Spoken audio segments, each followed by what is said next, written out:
સાવલીમાં 11મો નિઃશુલ્ક સર્વજ્ઞાતીય સમૂહ લગ્નોત્સવ યોજાયો, જેમાં 751 જોડા આજે નવા જીવનની શરૂઆત કરશે.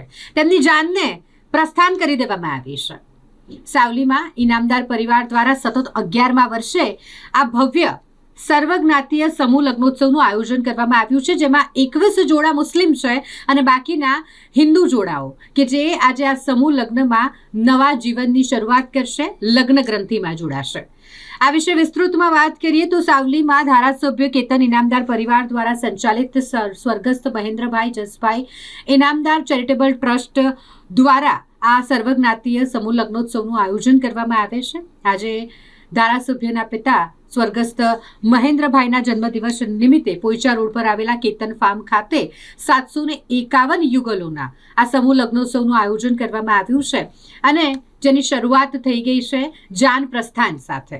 સાવલીમાં આવેલું સુપ્રસિદ્ધ ભીમનાથ મહાદેવનું મંદિર અને જ્યાં મહાદેવના દર્શન મેળવી આ તમામ લગ્નના જોડાઓ કે જે હવે લગ્ન જીવનની શરૂઆત કરવાના છે ત્યારે વરરાજાની જાનનું પ્રસ્થાન કરવામાં આવ્યું છે. ઇનામદાર પરિવાર ઉપસ્થિત છે અને મોટી સંખ્યામાં જાનૈયાઓ જોડાયા છે અને પૂજન અર્ચન કર્યા બાદ ઇનામદાર પરિવાર દ્વારા અહીંથી આ તમામ વરરાજાઓની જાન પ્રસ્થાન કરાવવામાં આવી છે.